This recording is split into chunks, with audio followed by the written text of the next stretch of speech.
పాడాలని మాట్లాడతావా? నువ్వు గత ప్రభుత్వం మీద బురద జల్లుతావా? అంటే what it shows you are in defence. నువ్వు తప్పు చేసినావు, నీ ప్రభుత్వం ఫెయిల్ అయిపోయింది, నీ చేతగానితనం వల్ల, నీ ప్రభుత్వ వైఫల్యం వల్ల ఇవాళ 8 మంది ప్రాణాలు గాల్లో ఉన్న పరిస్థితి ఉన్నది. నీ ప్రభుత్వ వైఫల్యం స్పష్టంగా కనబడుతుంది కనుక దాని నుంచి బయటపడడం కోసం రేవంత్ రెడ్డి గారు గత ప్రభుత్వం మీద బురద జల్లే ప్రయత్నం. పోనీ అందులో నిజాలు ఉన్నాయా? గత ప్రభుత్వం ప్రాజెక్టును పడుచుకోనే లేదట. మరి 13 కిలోమీటర్లు దవ్వింది నిజం కాదా? 3,900 కోట్ల రూపాయలు ఖర్చు పెట్టింది నిజం కాదా? దిండి పెళ్లిపాకల రిజర్వాయర్లు నిర్మాణం జరిగింది నిజం కాదా? దీనికి సమాధానం చెప్పమని రేవంత్ రెడ్డిని. Thank you.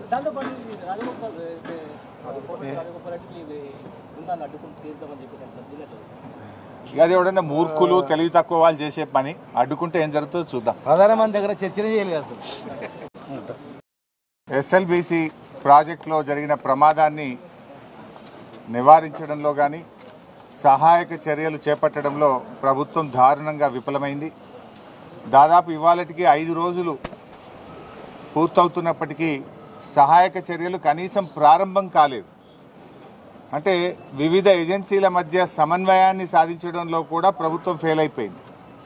అటు కేంద్ర ప్రభుత్వ బృందాలు కావచ్చు, రాష్ట్ర ప్రభుత్వ బృందాలు కావచ్చు, ఏజెన్సీకి సంబంధించిన ప్రతినిధులు కావచ్చు, వీళ్ళ మధ్య ఎక్కడ సహాయక చర్యలు ప్రారంభించాలి, ఎలా ప్రారంభించాలి అనే విషయంలో రాష్ట్ర ప్రభుత్వం ఒక డైరెక్షన్ ఇవ్వడంలో కూడా పూర్తిగా ఫెయిల్ అయిందని చెప్పొచ్చు. మంత్రులు అక్కడికి వెళ్ళి హెలికాప్టర్లో టీవీలలో ఇంటర్వ్యూలు ఇవ్వడం మీద పోటీ పడుతున్నారు తప్ప సహాయక చర్యలను ముమ్మరం చేయడంలో పూర్తిగా ఫెయిల్ అయిపోయారు. అది పైనుంచి హెలికాప్టర్లో చూస్తే సొరంగం లోపల ఏమన్నా ప్రత్యేకంగా చూడడానికి వీళ్ళకి ఏమైనా ఎక్స్రే కెమెరాలు కళ్ళు గిట్ట ఉన్నాయా? ఆ హెలికాప్టర్లో చక్కర్లు కొట్టుడు, టీవీలో ఇంటర్వ్యూలు ఏందో నాకైతే అర్థం కాలేదు. ఇప్పుడు మీరు కనీసం ఇలా 5 రోజులు అయింది. ప్రతి నిమిషం కూడా చాలా ముఖ్యమైనటువంటిది. వారి ప్రాణాలు కాపాడడానికి ఒక్కొక్క నిమిషం, ఒక్కొక్క క్షణం కూడా చాలా విలువైనటువంటిది. మీరు ఎంత తొందరగా సహాయక చర్యలు ప్రారంభించడం ద్వారా వాళ్ళ ప్రాణాలు కాపాడే ప్రయత్నం చేయాలి. లోపల వాళ్ళకు ఆహారం లేదు, త్రాగునీరు లేదు, మరి వాళ్ళు ఎలా 5 రోజులు జీవించాలి? సో దాని మీద మీ శ్రద్ధ కరువైందేమో అనిపిస్తూ ఉంది.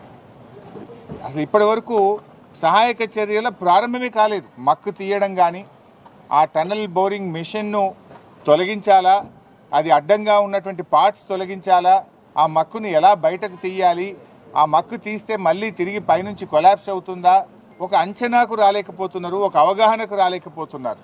అంటే ప్రమాదం జరగడం దురదృష్టకరం. సరే, అది ఎలా జరిగింది, దాంట్లో ప్రభుత్వ వైఫల్యం ఉందా, తొందరపాటు ఉందా, జియాలజికల్ సర్వే ఆఫ్ ఇండియా అనుమతి ఇచ్చిందా లేదా, అనుమతిస్తే ఏం జాగ్రత్తలు చెప్పింది, ఆ జాగ్రత్తలు వీళ్ళు పాటించారా లేదా, అవన్నీ విషయాలు బయటకు రావాలి.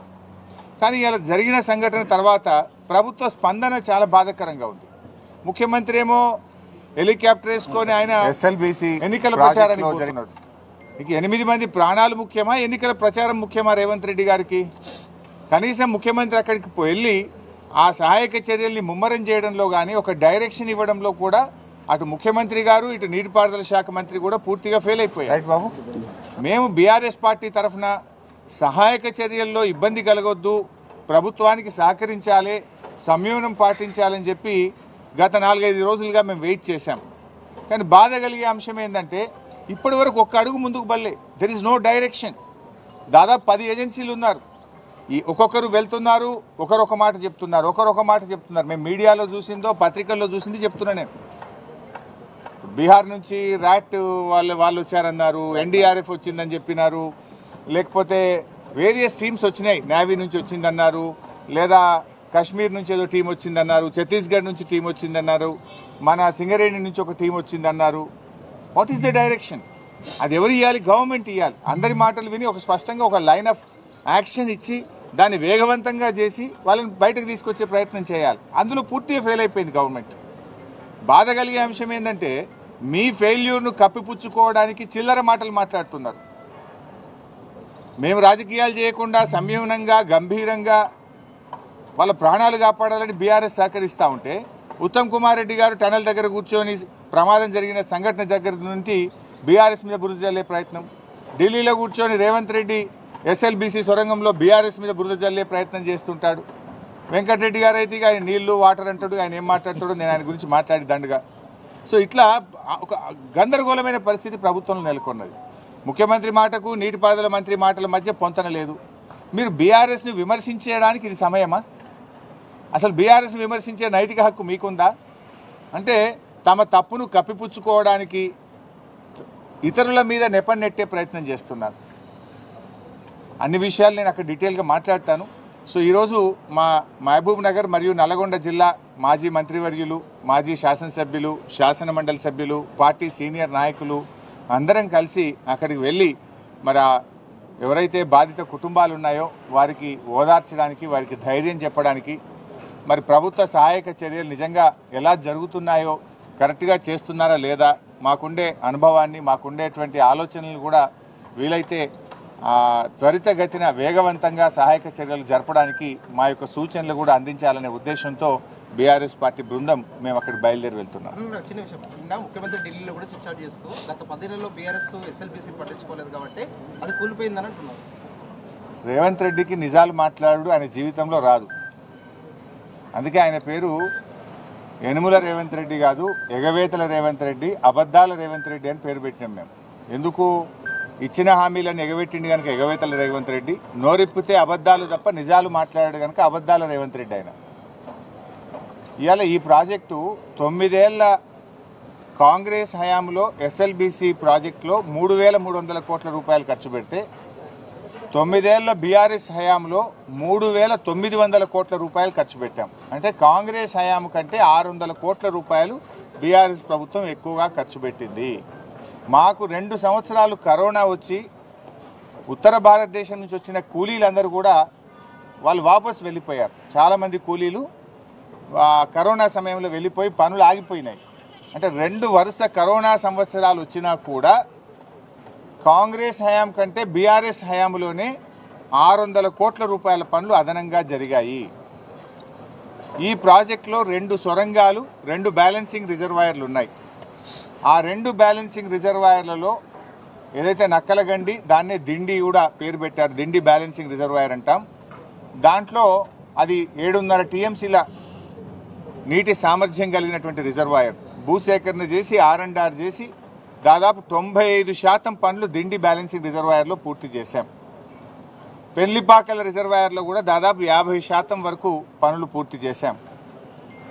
ఎస్ఎల్బీసీ టనల్లో ఆ రోజు పనులు ఆగిపోయి కాంగ్రెస్ హయాంలో మూలకు పడితే కేసీఆర్ గారు అసెంబ్లీలో అఖిలపక్ష సమావేశాన్ని పిలిచి ఆనాటి ప్రతిపక్ష నాయకులు జానారెడ్డి గారితో సహా నల్లగొండ జిల్లా నాయకులను కూడా పిలిచి, అన్ని రాజకీయ పార్టీలను పిలిచి అందరి అభిప్రాయాలు తీసుకొని 100 కోట్ల రూపాయల మొబిలైజేషన్ అడ్వాన్స్ ఇచ్చి పనులను పునఃప్రారంభింపజేసింది మా బీఆర్ఎస్ ప్రభుత్వం, ముఖ్యమంత్రి కేసీఆర్ గారు.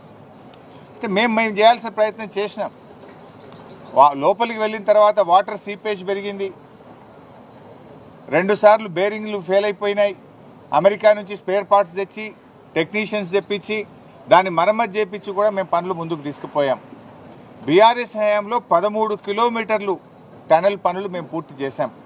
అంటే అంత బాగా మా హయాంలో పనులు జరిగినాయి. అటు రిజర్వాయర్లు చేసినాం, 13 కిలోమీటర్ల టనల్ చేసినాం. నేను అడుగుతున్న రేవంత్ రెడ్డిని, నువ్వు 15 నెలలు అయింది గవర్నమెంట్ వచ్చి, 15 మీటర్లు తవ్వినావు.